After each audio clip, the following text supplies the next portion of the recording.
गायत्री हैरान थीं। क्या ज्यादा रिटर्न कमाने की भी कोई टेक्नोलॉजी हो सकती है? उनके वित्तीय सलाहकार सामंत पटेल ने इस बारे में उन्हें अगली मीटिंग में बताने को कहा था। इसके बाद से ही वो बेचैन थीं।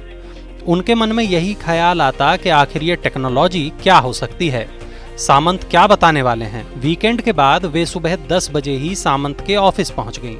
आखिरकार सामंत ने उन्हें टेक्नोलॉजी फंड्स के बारे में बताया कि ये फंड क्या होते हैं और किस तरह इनमें शानदार रिटर्न मिलता है। क्या आप जानते हैं टेक्नोलॉजी फंड्स क्या हैं? टेक्नोलॉजी फंड्स म्यूचुअल फंड्स के सेक्टोरल फंड कैटेगरी का हिस्सा हैं। आमतौर पर ये फंड टेक्नोलॉजी कारोबार में निवेश करते हैं। वो अक्सर ऐसी आधुनिक टेक्नोलॉजी में निवेश करते हैं जो अपने नए विकास से समूची इंडस्ट्री में धमाल मचा सकते हों। भारत के अगर कुछ प्रमुख टेक्नोलॉजी फंड्स की बात करें तो इनमें ICICI Prudential technology fund, SBI IT funds और फ्रैंकलिन इंडिया टेक्नोलॉजी फंड शामिल हैं। इनके पोर्टफोलियो में Infosys, HCL technologies, Tech Mahindra और माइंड ट्री जैसी कंपनियां शामिल हैं। इन फंड्स के पोर्टफोलियो में शामिल ज्यादातर कंपनियां कमाल की उन्नत टेक्नोलॉजी के जरिए जटिल कारोबारी चुनौतियों के समाधान पर जोर देती हैं। उदाहरण के लिए IT, digital transformation, data analytics, artificial intelligence और मशीन लर्निंग जैसी आधुनिकतम technology. ICICI Prudential technology fund, SBI funds equity category में सेक्टोरल फंड्स पिछले 1 साल, 3 साल या 5 साल में रिटर्न देने के मामले में आगे रहे हैं। वैल्यू रिसर्च के 6 जनवरी 2022 तक के डेटा से पता चलता है कि टेक्नोलॉजी फंड्स ने पिछले 1, 3 और 5 साल में क्रमशः 58.35%, 42.65% और 32.91% तक का रिटर्न दिया है। इसी तरह पिछले 20 साल के दौरान अगर हम डॉलर के मद में देखें तो निफ्टी IT ने नैस्डैक से करीब 2 गुना रिटर्न दिया है।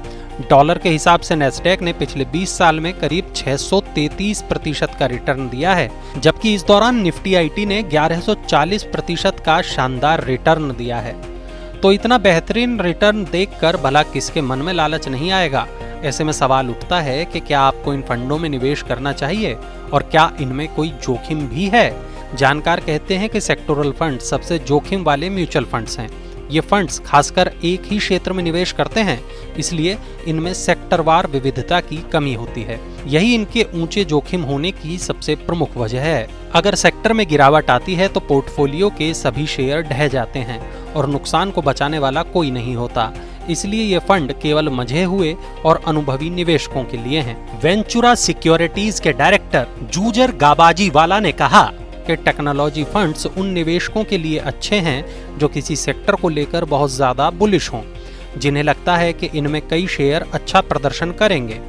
ये सबसे ज्यादा जोखिम वाली कैटेगरी भी है क्योंकि ये सिर्फ एक सेक्टर तक सीमित होता है, इसलिए इसमें जोखिम और फायदे दोनों ज्यादा हो सकते हैं। मनी9 की सलाह है कि टेक्नोलॉजी फंड्स में निवेश करने का मन बना रहे निवेशकों को पिछले 3 साल में इन फंड्स के प्रदर्शन पर गहरी नजर रखनी चाहिए। निवेशकों को टेक्नोलॉजी सेक्टर और इसके संभावित बाजारों की गहन समझ होनी चाहिए। ये फंड्स इक्विटीज में निवेश करते हैं, इसलिए शॉर्ट टर्म में इनमें उतार चढ़ाव आ सकता है। अगर इन्हें लंबे समय तक रखते हैं तो जोखिम काफी हद तक कम भी हो सकता है।